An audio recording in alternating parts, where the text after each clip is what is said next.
Of Rad Text. I am going live. I just went live, but I had to stop. So we are going live. We're doing a live massive Q&A. I'm going to see how long we can do this Q&A. So you guys stick with me. What I want you to do is, first of all, I want to say welcome, welcome, welcome. This is going to be an awesome live.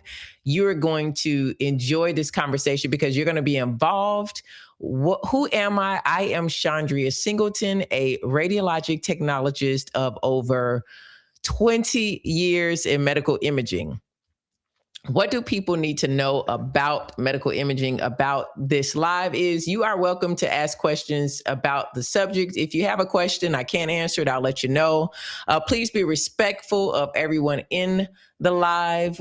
Be respectful of your comments to the host and to those who make questions. I am just excited to be here.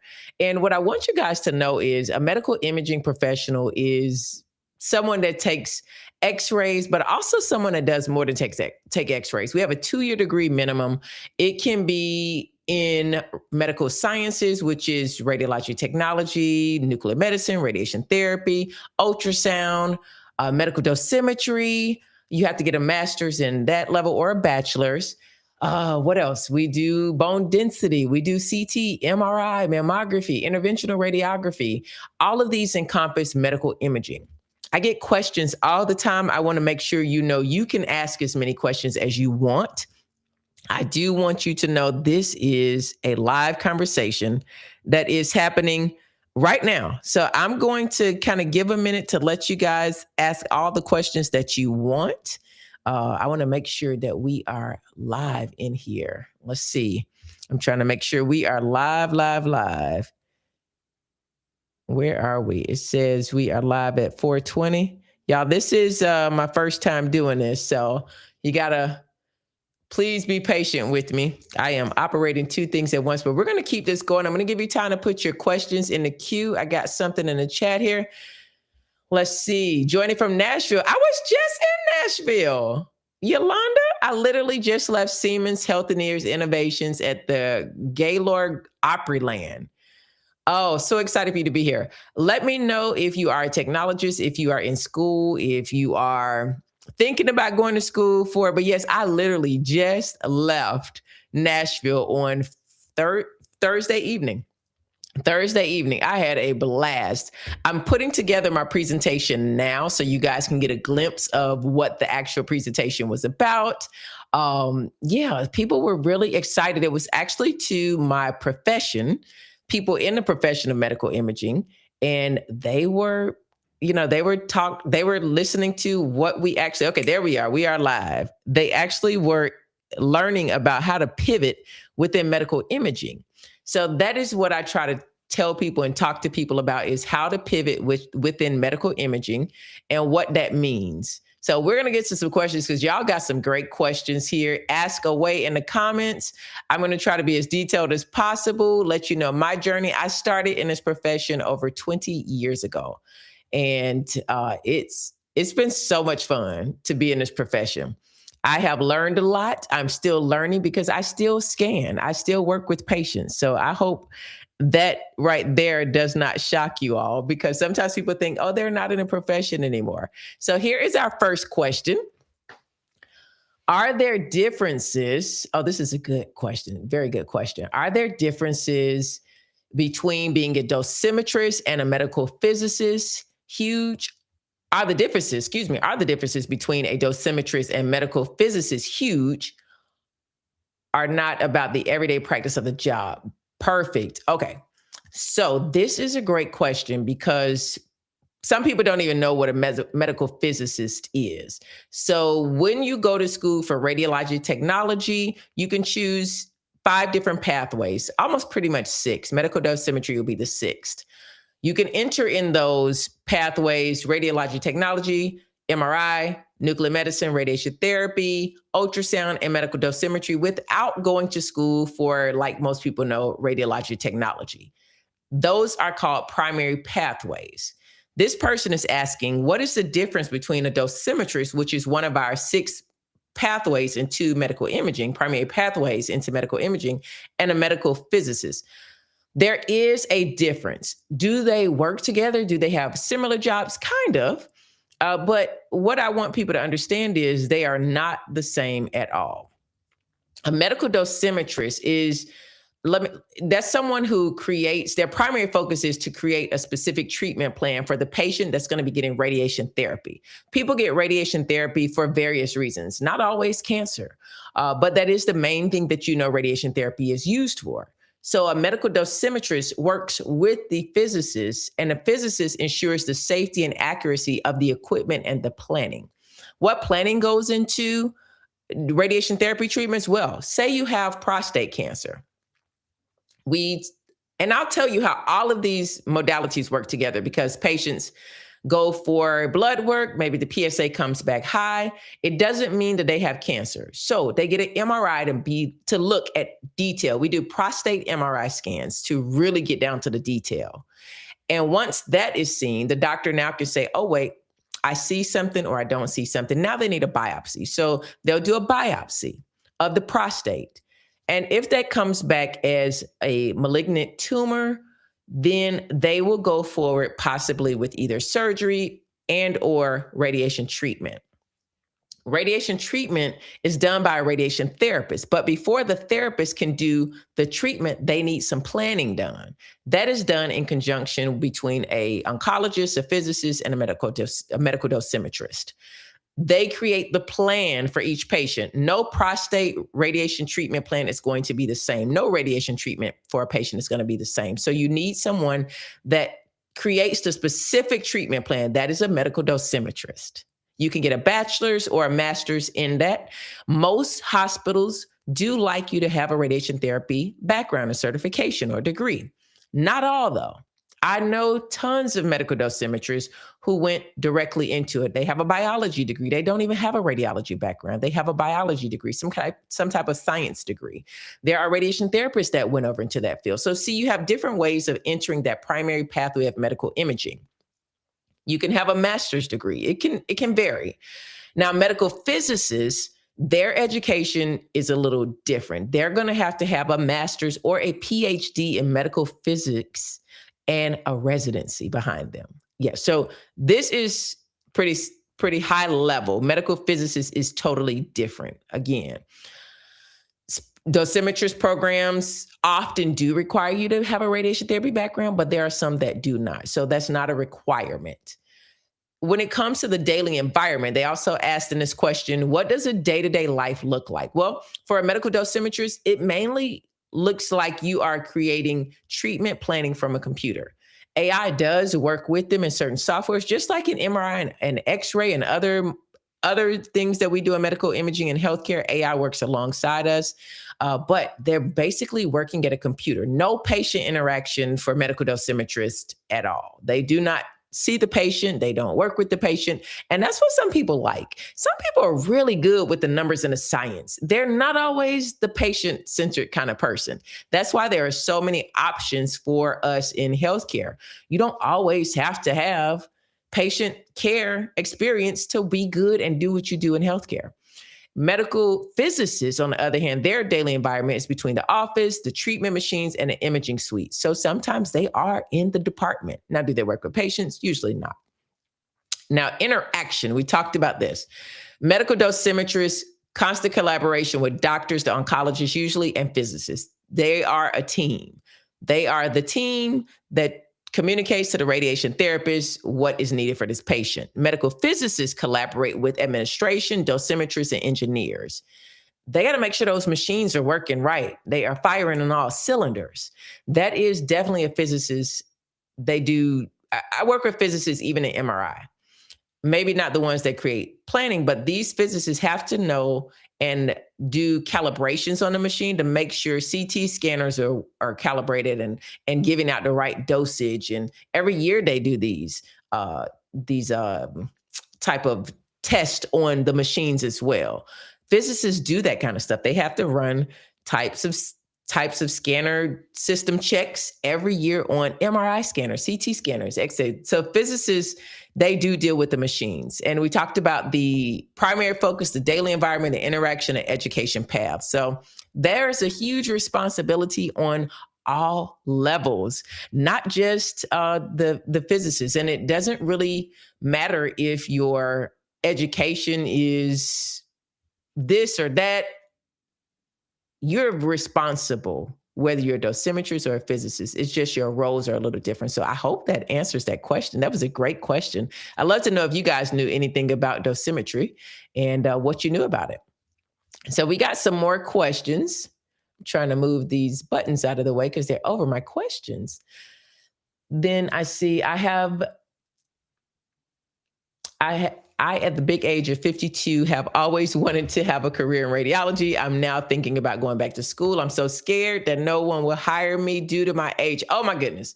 So far from the truth. And let me tell you why. I did a video. I'm going to try to find that video if I can, but I did a video on that same topic because I think one thing people don't understand is your age is not a limitation. Your age can actually be a benefit to you when going back to school. And I say that because as an instructor for 7 years, I taught adults. Now, of course, it depends on the person. Not all older adults are mature and a pleasure to teach. But for the most part, I would say the ones who are going back as adults, they realize I got to get this done.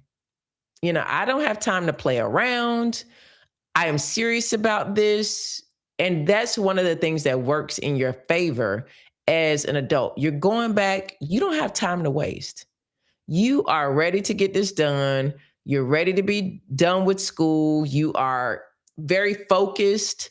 And when you're a program director, you're looking for people who are serious, because what you don't want to happen in your program, if you are a program director, is to get all your seats filled and you got 24 seats filled and you filled them all with gung-ho young people who are fresh out of high school. And then they all realize after clinics that they got to do barium enemas that, I don't want to do this. I changed my mind. I want to work on something else. I don't want to do this. And they drop out of your program.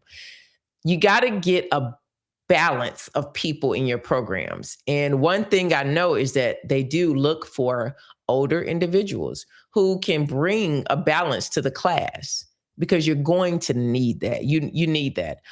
So this is the video. Let me share with you guys the video, because I just think it is so important that individuals be able to see themselves.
So I hope that was very encouraging to you if you have any doubt about going back to school and worrying about getting a job.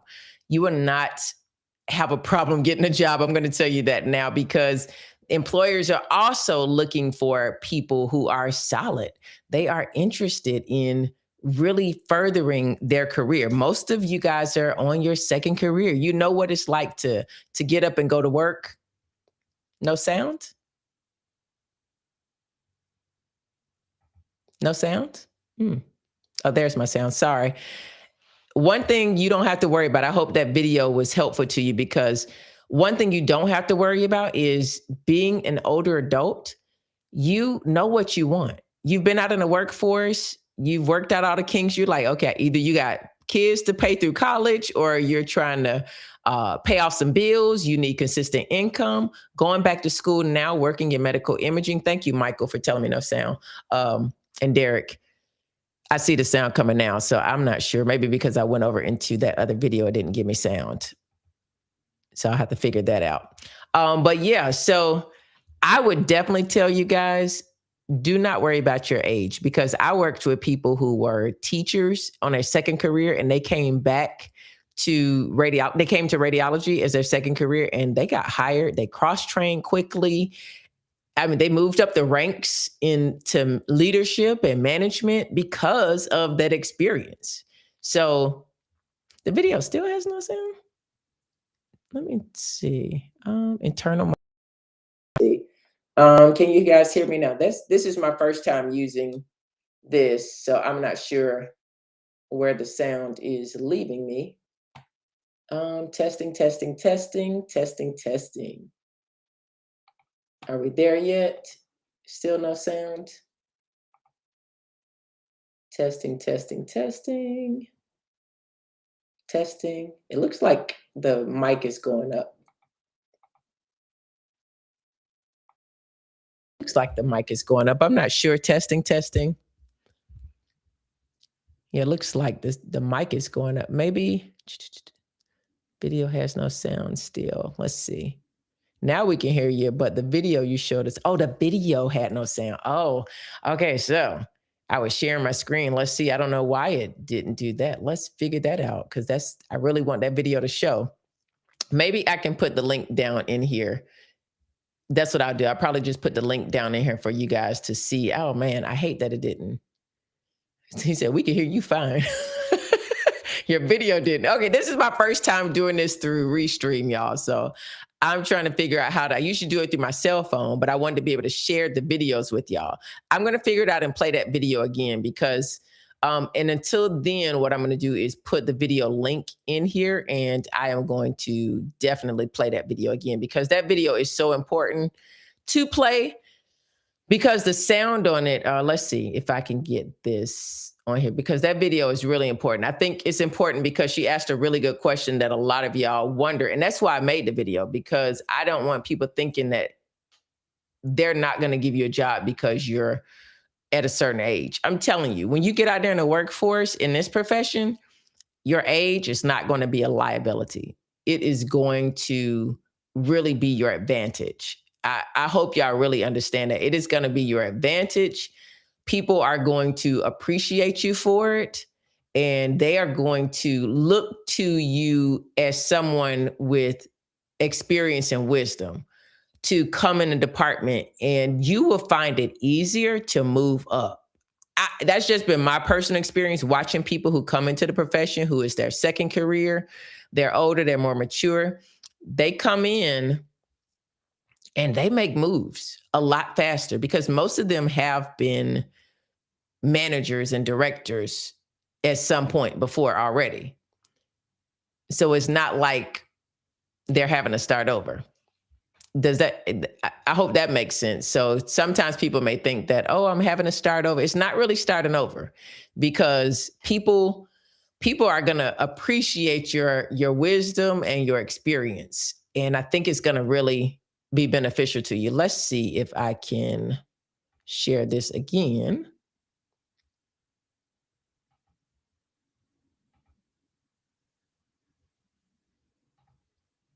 Popularity contest. You know, you're thinking about going back to school for radiology and you're 30 or 40 or 50 years old. Stop thinking and do it. This is why, because your age is not a liability. It's actually an asset. It is going to help you more than you think. Going back to school at an older age, you know what you want to do. You're not there to play games. You're not there to do a popularity contest. Can you guys hear the sound now on that video? I wonder if you guys can hear the sound now. Contest, you know, this is your last shot. When I went back when I was older, I was like, I don't have time to mess around and lollygag and play. I'm paying money for this. I don't have the time to waste. I got to pass every class. I was focused. I was there. And you are too. So do not let the doubt and fear and anxiety creep in. push it back behind you, apply to that radiology school, and go add your certifications after that. Because when you're older, this is the other thing you got going for you. You've got wisdom, you've got experience, you've also probably got a degree already, even an associate's, which now you can get a second associate's or you can go to a bachelor's program. Let me know what you guys think. If you're thinking about. Okay, so we figured that out. Thank y'all so much. Okay, great. So we figured that sound thing out. We got that going. So I'm going to tell you, this is one of the top videos because it speaks the truth. Your years of experience is going to work in your favor. I hope that answers your question. I mean, you definitely asked a good question, and thank you very much. So let me go to the next one. Since we got the sound thing. Okay, so somebody said, okay, no video play. I got a video on introvert too. I'm going to find that and play that for you. I do have a video on being an introvert. It actually might shock you about the introvert. I'm cracking up. Y'all like, girl, I can hear you talking the whole time. It's the video we were talking about. I love the comments. I love the comment. Yolanda says, let me go back up. So big difference. Good question. Yolanda says, not only that, but the AP scares me. It's a lot to learn. I'm taking a chemistry class right now because I'm finishing up a degree and I'm with y'all. These science classes. Now, I personally like A&P. I was fine at it, but chemistry, I am not good at all. Math, the only math I'm good at is counting my money. That's about it. But if it scares you, that's okay. Get you a tutor. I'm going to tell you, grab your tutor if you need a tutor, but go in, be scared, it's okay, but get you a tutor, be willing to be open to a tutor, but get that AP out of the way. Don't try to cram a lot of stuff in when you're trying to take a class that you know is hard. This chemistry class, I'm not taking nothing else with it. Nothing. It's the only class I signed up for. I'm not taking anything with it. And the labs are not the labs are not as hard as the class itself. But I just didn't take anything else with it. So I'm not going to make it harder on myself. That's what I would say to you. Recognize your limitations. We are not fresh out of school where we've been doing this for a while. You got to turn your brain back on. Turn it on slow and steady. If you know a class is a little challenging for you, take your time, do that one class. So you got this. Currently have a master's, but nothing in the medical field. That is not a bad thing, Yolanda Parr, to have a degree already. And you see that video I told y'all, when you're older, most of you already have a degree in something. When I did this career pivot presentation at Siemens Innovations Conference, this is my second time doing it.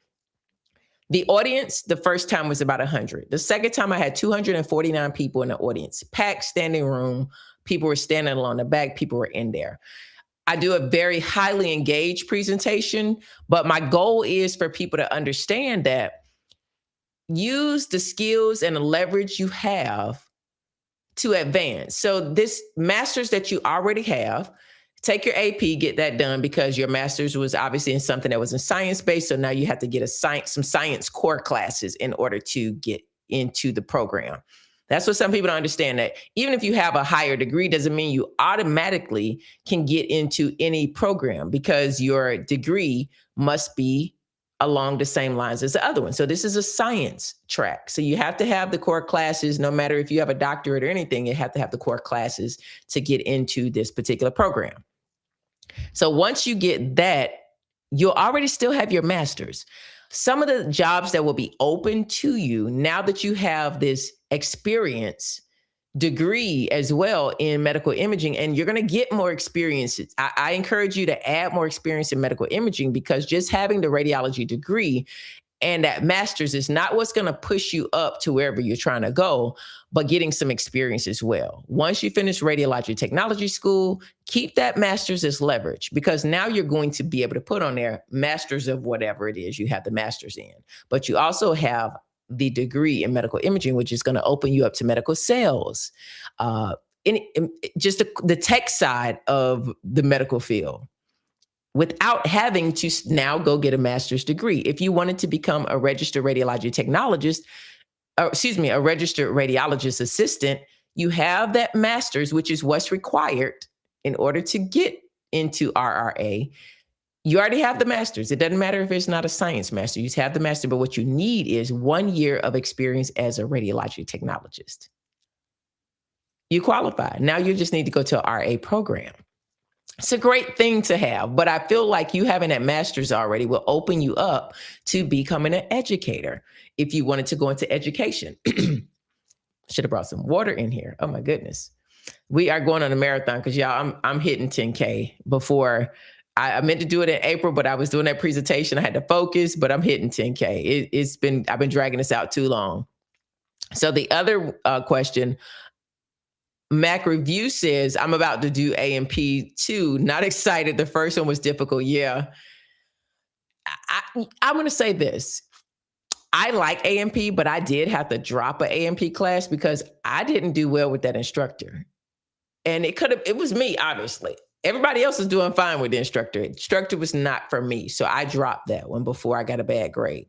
And I'm good at it. Now I turned around and got another instructor, did just fine. So just be cognizant of that too, that you may just don't always think it's you.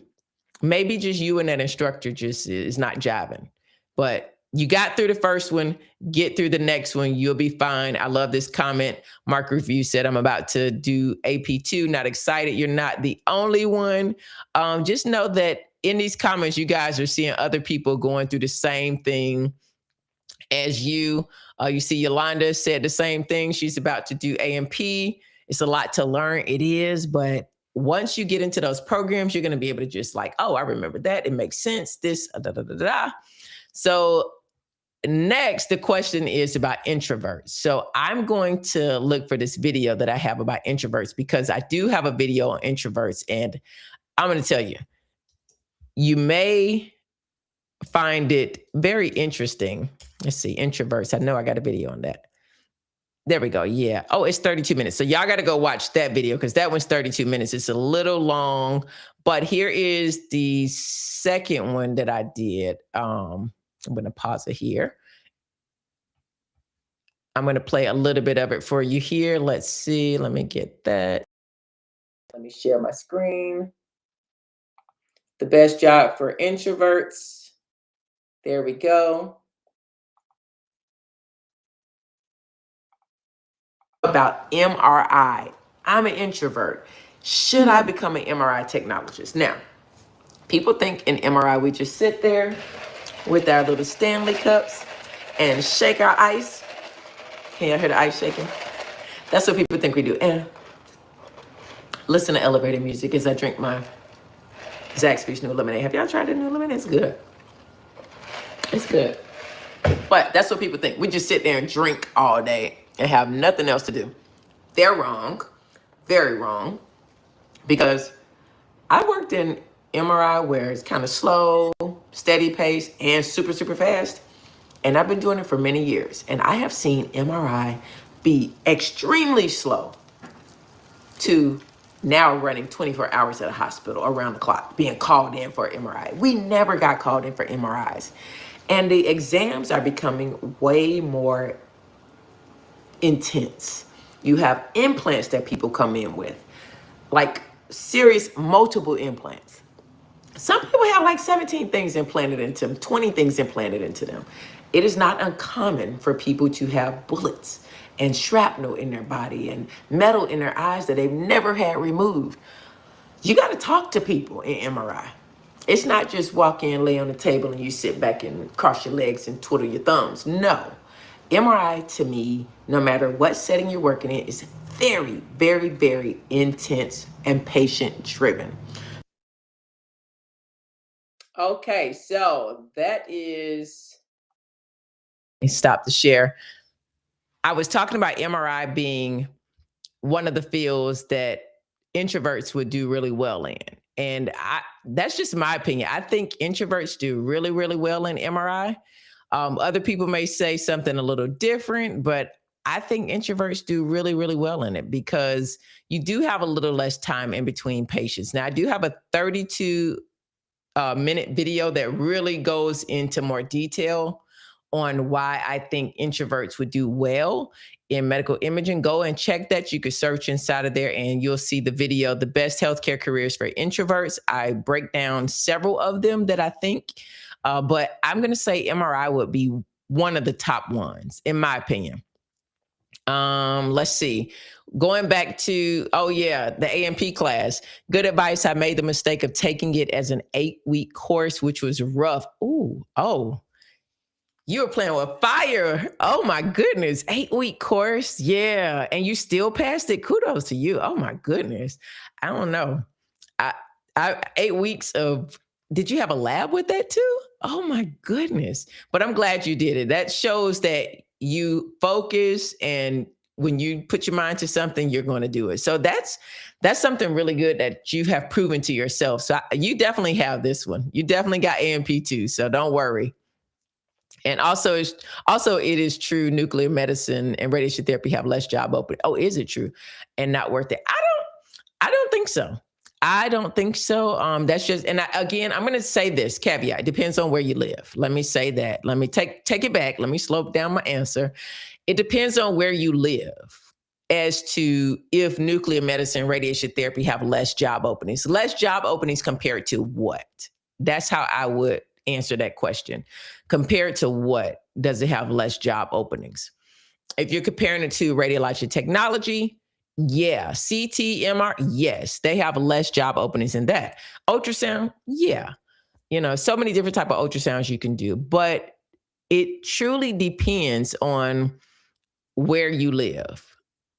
Whether you have, I wouldn't say less jobs, because you have to say less jobs than what. You can't really compare nuclear medicine, radiation therapy to the other modalities, because those CT, X-ray, everybody gets one of those. Ultrasounds, the amount of mammographies, mammograms, and ultrasounds, and CTs, X-rays, MRIs, those are like handed out for everybody. So comparing other modalities to those, I don't think is really a fair comparison. But if you say, are there a lot of nuclear medicine jobs out there? Again, compared. Hey, Sri and Robert, you have to say compared to what? So I answered that this way. It depends on where you live. It depends on how much experience you have. Now, when you search nuclear medicine jobs, radiation therapy jobs, you will find them out there. But it also depends on where you live. You may live in a small rural town where you guys don't have a nuclear medicine department, or you have one nuclear medicine technologist and they are not retiring anytime soon. I met a nuclear medicine technologist this weekend when I spoke at a global conference for Siemens. This person's been doing it over 30 years. Over 30 years being a nuclear medicine technologist. So, and he didn't look like he was retiring anytime soon. He did not. He learned this when he was 19 or 20 or something like that. But I don't think he's retiring anytime soon. So if somebody's waiting on that job, I think you might want to move to another city, because he don't look like he's leaving anytime soon. And my first nuclear medicine technologist I met, boy, he was there forever. I think he was there 20 years after I met him. And he had already been there for like 30 years. I'm telling you, those jobs, people usually don't leave. They don't leave. So you have to kind of live, because cancer treatment is very expensive. The cameras to do them are very expensive, the treatment, and not all cities just have radiation therapy treatment centers. They don't have oncologists. They don't have physicists right there in there with them. So they have to go to cancer centers, which are usually located in bigger cities, larger metropolitan areas. So that's why I say that. But if you just go on and search nuclear medicine technology jobs or radiation therapy jobs, you will find them. It just depends on, are they where you want to live? Are they the hours that you want? There are travel jobs out there for radiation therapists and nuclear medicine technologists. There are plenty of thousands of jobs out there. So that's a good question. Very good question. Okay, so I'm got some more comments here. You guys keep putting the questions in there. If you have any questions, I'm going to drop another question from a follower in here. Here we go. Let's put that in here. So this question is, hi, are there 5-day, 8-hour shifts available? I'm hoping to get into MRI/RT soon. Thank you. So Question about shift work. One good thing about working in healthcare is you will not have a problem getting hours or working different shifts. Now, that does again depend on where you live. Where you live means a lot. So, this is what I would tell people. If you want to work 5/8, you should not have a problem finding that. I don't find a lot of places just strictly have 5/8, especially in MRI, unless you work at an imaging center that has one technologist. They're Monday through Friday, 7 to 4, kind of like regular hours. They usually have one technologist. But again, most people stick in those jobs. A 5-day-a-week, 8-hour shift is, you can find 4 10s, 3 12s. But I will say this, a friend of mine is actually leaving their job in X-ray because they got a new director, and the director came in and across the board made a sweeping change that all shifts for radiology technologists will go to 5 days a week, 8-hour shifts. And I thought to myself, what in the world? Why would you do that? Most people don't want to work 5/8, but there are some, like this commenter, that wants to work 5 days a week, 8-hour shifts. That is not most people. People get into healthcare because they like to work 3 days a week over here and 3 over there, or 4 days over here and have a nice long weekend, right? For me, that's one of the perks of me working in healthcare, is that I do not have to work 5 days a week and only live for the weekend. I don't want to live for the weekend, but this person does. But you can find a job. There are jobs out there that are 5 days a week, 8 hours. You should not have a problem with that. But I would say this, it may not be as easy as you think, because most places know that their employers do not want to work somewhere 5 days a week. But you should be able to find it, I guess. I wouldn't say definitely. It's weird to say that it's hard to find jobs that are 5 days a week, 8-hour shifts, but it's not impossible. So here is another question. Let's see if I can get it up here. Why is it not showing? Me and this restream, I am trying, y'all. Chat, there we go. Okay, so Derek has a good question here. What do you think is the advantage of doing radiologist assistant versus trying to just go to PA school and working in radiology/IR while still having the flexibility to do non-radiology related stuff? There can be great advantages. So you have to ask yourself a few things. Radiologist assistant in many states is opening up. I remember 20 plus years ago when it was just a conversation. And now there are a lot of jobs out there. Not as many as, like you asked the question earlier about, are there less jobs for nuke med and radiation therapy? Same with radiologist assistant. There are way more jobs than there used to be, and more are opening up now that the reimbursements are actually being given to the hospitals for radiologist assistants to perform the duties that they are experienced enough to perform. And I would say this. PA school is very hard to get into. Let's just be honest. I have friends that are PAs. When I was in radiology school, my other friend was at the same school in PA school. And I'm going to tell you, she got denied probably 2 years straight. She almost gave up. And then she finally got in. But PA school is not easy to get into. It's very competitive and very expensive. Those are the two things people have to figure out. Can I afford it? Will I even get in? Those are options. So the flexibility to be able to do other types of PA work is definitely a plus. Whereas RAs, we are specific to radiology. That is what we work, but that's our background. Of course, you can't go as a RA and do orthopedics. That's not your background. But you do radiology procedures, which is what you know. That's your bread and butter. PAs, of course, can do other things, but they specialize in those things as well. They just don't do all of them, but they find their specialty and they work in it. So I would say do what fits your budget, your time, and what you can get into. It's because not everyone gets into PA school that applies, and it's very competitive and very expensive. So even if you get in, can you afford it? Can you get in if you can afford it?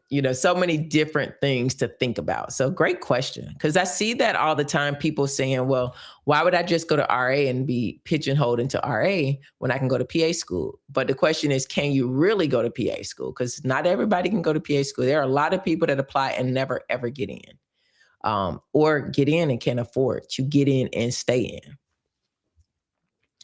So here's another good question. Great question, Shaw. What skills make someone really good at radiology beyond just medical knowledge? Ooh, because medical knowledge does not make you good at anything. Whether you're a doctor or not, your knowledge does not make you good. I would say skills that make someone good in medical imaging, radiology technology is number one, listening. Listening is very important because your patients will tell you a lot that the order doesn't tell you, that the doctor doesn't tell you, that Epic doesn't tell you, that the previous scan doesn't tell you. The patient will tell you a lot. So listening to your patient, having empathy, that will go hand in hand with listening as well. Those are important skills that I think if you got those, you'll be a stellar, and being willing to think outside the box. You got to think outside of the box because I see people that do chest x-rays all the time. That's one of the main things you do all day long. You're going to lose count how many chest x-rays you do. You're going to do so many. But there are some people that just don't think outside of the box. Everything is not textbook. And just because you've done a chest x-ray and you can do it with your eyes closed doesn't mean the next one that comes through is going to be that same way. Every exam that you do is going to be different. Not every chest x-ray is the same. That goes for any imaging. So being willing to think outside the box, being able to think outside the box is very important. And to me, that's what makes someone really good at their job as a medical imaging professional. Good question. I would prefer to work 8 hours, 5 days as well, because that's what I'm used to. That's why I was looking into radiation therapy, but the school I'm attending doesn't have it. You can apply to once you finish radiology school, you can apply to any radiation therapy program. And the thing is that once you get that radiology degree, that diagnostic degree,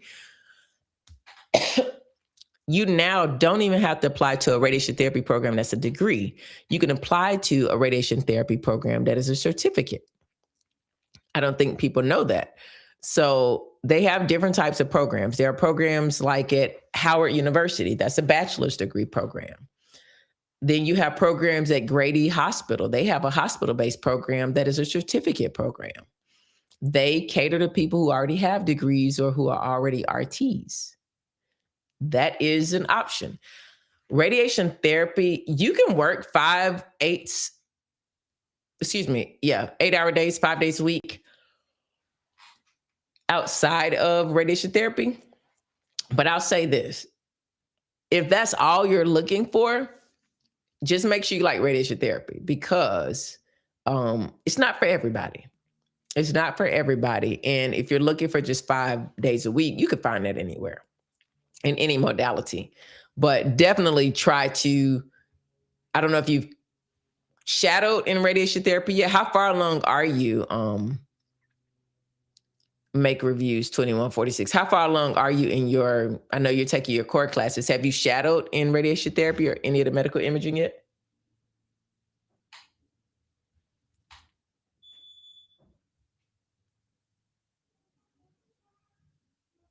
I'm gonna wait for your answer, see if you give an answer. Until then, because that would make a big difference if you shadowed through radiation therapy. Radiation therapy, I loved it. It was my first love. Actually, I thought I was going to be a radiation therapist, and I applied twice and didn't get in. But I thought that was going to be like it for me, and I was devastated when I did not get accepted the 2 times I applied. But it turned out to be, a really good journey. And that's why I say leave yourself open for all the different things that may be open to you, because what you think you want sometimes, once you really get into a radiology program, you'll be surprised, like, oh, wait, I got an option for this, I got an option for that. And I mean, it just is so much that can be open to you. And it's just not the patient-centered stuff. You've got things outside of patient care that you can do. Let's see. Other questions. Let's see if we got some questions about pay. I think those are really good. People always want to know about pay. So Make Review said, I've shadowed radiology technology in the hospital, not radiation therapy or MRI. I would like to, but not sure how. Go back to whoever let you shadow radiology technology and see if they'll let you shadow in the radiation therapy, the other modalities. Ask them if you can shadow the other modalities as well. That's what I would definitely ask. They already let you shadow radiology technology. Say, y'all got 11 other modalities. Can I take a week or so in those other modalities? I think that'd be great. Let me know what they say on that. Let's say you're gearing up, Derek says, to become a traveler working 2 jobs in different modalities, say CT and MRI. Once you begin traveling, do you think it will be difficult to switch between taking contracts? You're traveling and working 2 jobs at the same time in different modalities? That shouldn't be hard. In different modalities. Once you begin traveling, do you think, are they paying you for 2 modalities, or you just working one travel job in the daytime, MRI, another travel job at night, a CT? Is that how you're doing it? Or they hired you as a traveler for CT and MR/CT tech? So you're asking, once you begin, is it difficult taking contracts in both modalities, since it might be hard to keep your skills sharp in both? No, I still keep my skills sharp. I can bounce between CT and MR, and I bounce between both of them.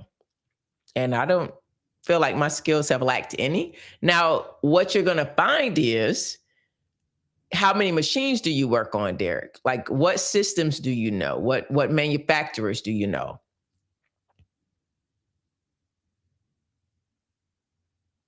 Like, your staff building skills to eventually start traveling. Maybe I'm missing what your question is. I'm gearing up to become a traveler, working 2 jobs. You're working 2 jobs now in MR and CT. Once you begin traveling, do you think it would be difficult to switch between taking contracts in both modalities? Okay, I got you now. I do not. I've done that for years, is take contracts. Sometimes I'll do a straight MRI contract, and then later on a CT one will come up. Once you know it, you know it. But you got to also remember, how long have you been doing CT? How long have you been doing MR? How many vendor machines do you know? Do you only know one vendor machine? So if you go to a travel job and that travel job is only on Hitachi, and you've been working on CT and that's all you know, you might kind of forget. I mean, Siemens, you might kind of forget. Or you've been working on this GE for a while, and new software has come up in GE, and you haven't worked on that new software, but you know GE, but you don't know that new software. When you sit down to meet, if you know it, now, if you only spend a year or so and you can scan brains and spines, but you really haven't scanned for years, I feel like you need 4 or 5 years as an MRI technologist to be good, and can bounce back in and out. CT, same. You need about 3 to 5 years as well to be able to say you're not going to do it for a while and then come back. So what I would suggest is get good at your craft. And what I'm seeing is people stacking certifications, which people have always done that. That's nothing new. I knew techs that had every letter certification, because back in the day, you didn't have to get competencies for it. You just paid a $150 and you get it and you certified. So I knew men with mammography certifications. They'd never done a mammogram in their life, and they're never going to do one. But they added those letters behind their name. And what's happening now, I see, is people getting certifications, and they literally graduate X-ray school, get their CT certification, and go take a test, get their clinicals, and do MRI and get MRI. They don't really know how to do it. And I say that because I'm going to tell you, I did a traveling assignment And I probably have been doing MRI for maybe a year on one particular machine, two particular machines. I did a travel assignment on a machine I didn't have as much experience on. It was a headache. I struggled through that travel assignment, until I could finally get over to the other machine in the back that I knew. I knew the GE one, but I was struggling with that scanner. So my caution to people is don't travel until you know what you're doing. Because when you get to those places, they would tell you anything, that there are certain machines, and you up and quit your job because you got this travel assignment, and you get there and it's a whole nother machine you've never worked on, and you don't have the experience to work your way through it.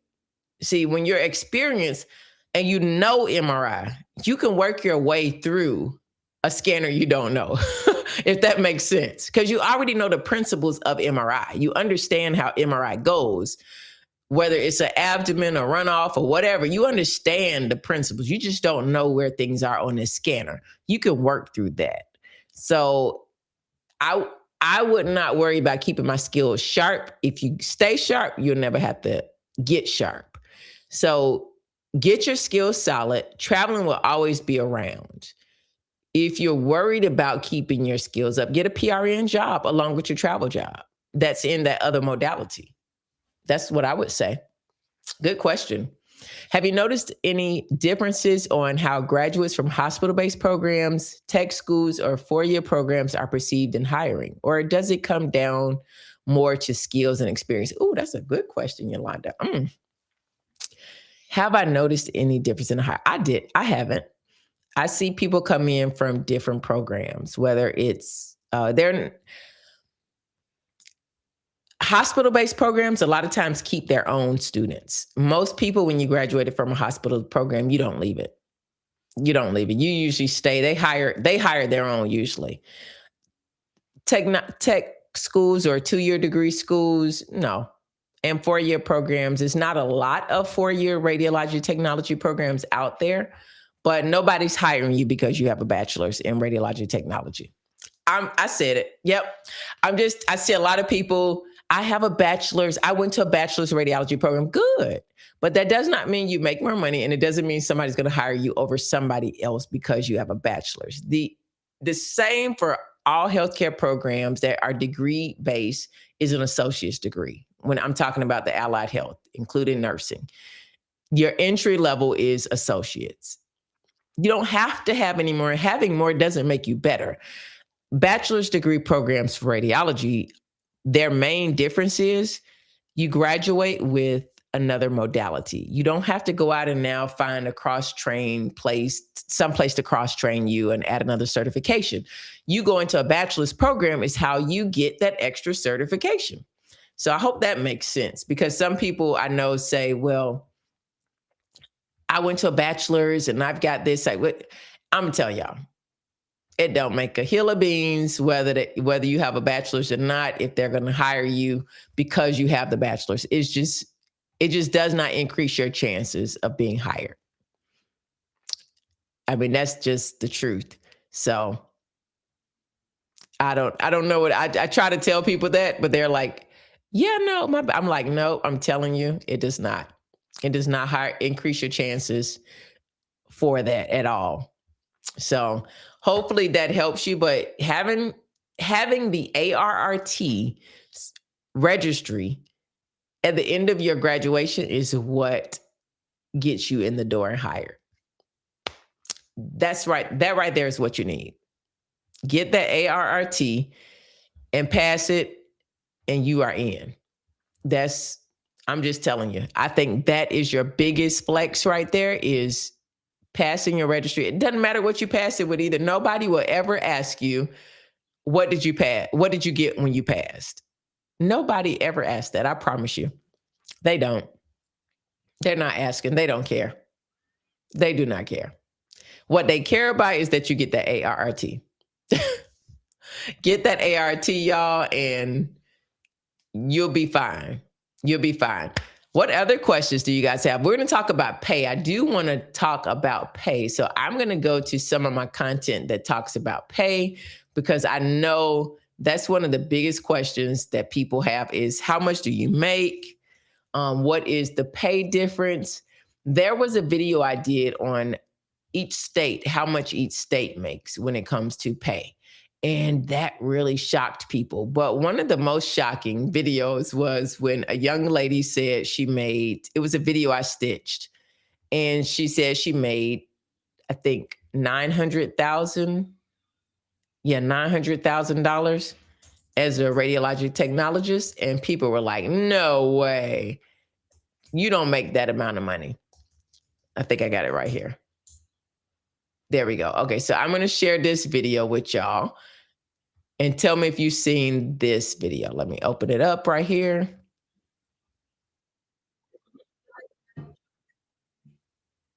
Okay, so let me pull it back.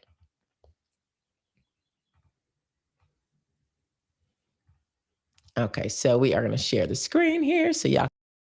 But this video right here got so much traffic. Oh my goodness. What do you do for a living? I am a radiologic technologist. A what? A radiologic. I do X-rays. How much money do you pull in a year? About 900,000. What do you do for a living? I am a radiologic technologist. A what? A radiologic. I do X-rays. How much money do you pull in a year? About 900,000. Yes, yes, yes. You guys, as well, some of the comments were very, very hilarious, but I want to know what you guys think about that video. I'm going to pause it for a second and just kind of go to the comments here. Someone asked a question, but think about that video I just showed you. She says she made 900,000. Yolanda says, what does the overall compensation package typically include beyond base salary, bonuses, call pay, incentives? This can vary, Yolanda. There's a place I worked at that pays you $11 an hour extra for working weekends. That's on top of your base salary. $11 an hour extra on top. So if you're making $40 or $50 or $60, imagine adding $11 to it. Yeah. Some make $8. That's the weekend incentive some places.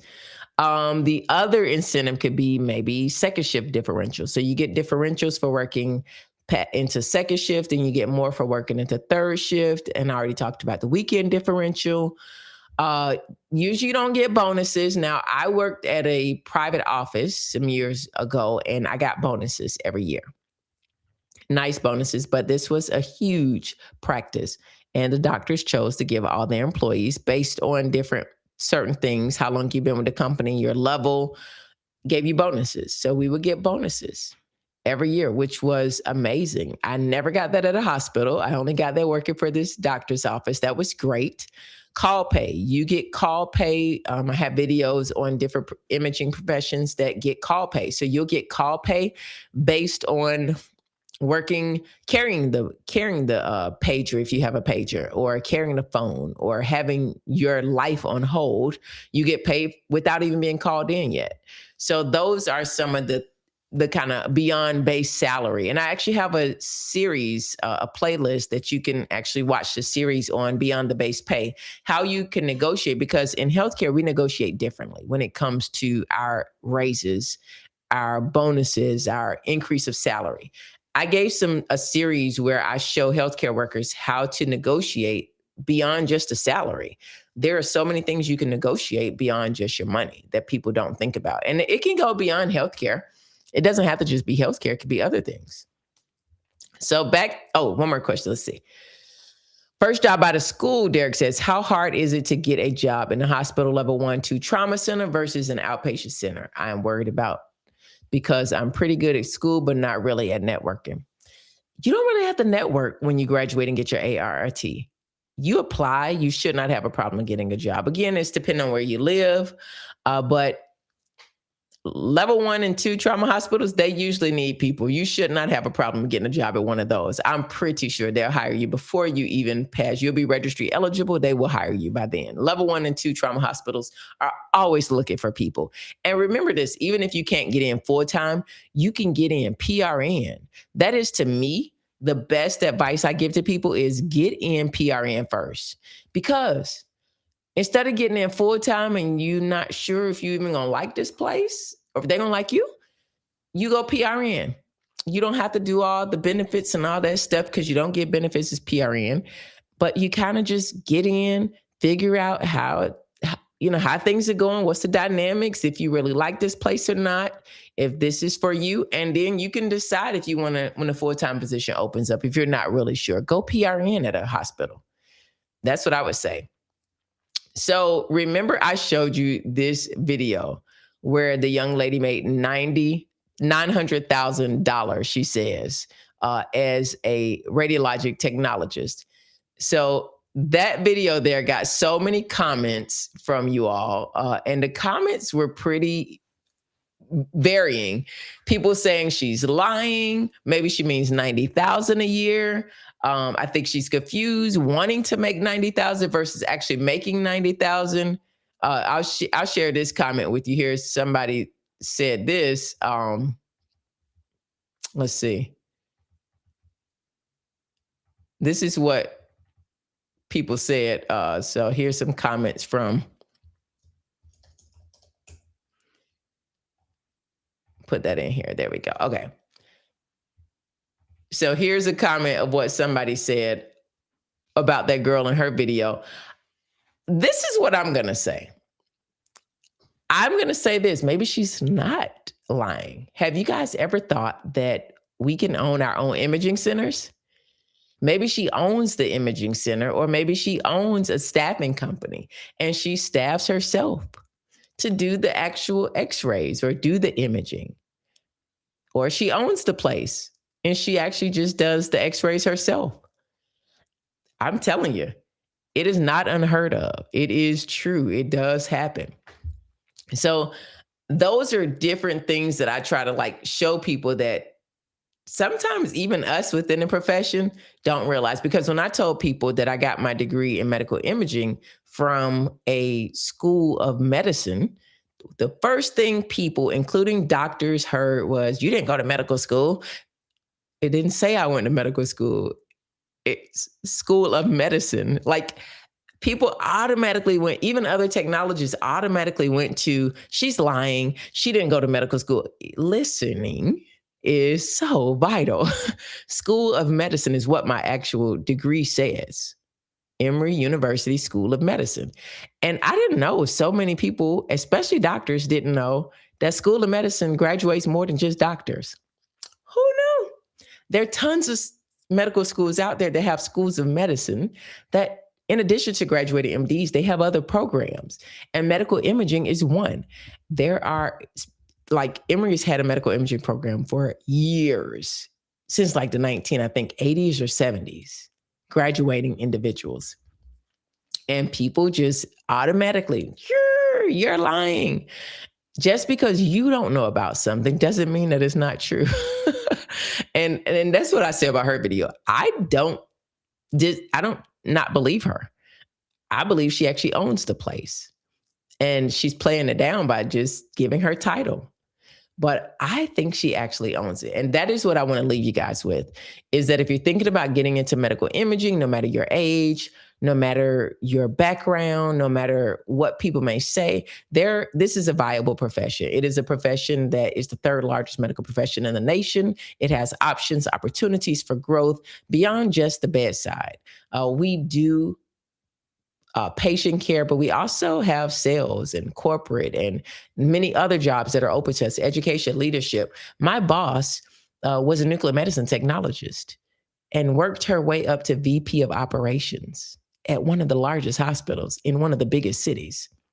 There's nobody that can tell me that a radiology technologist cannot elevate themselves to wherever in healthcare operations they want to be.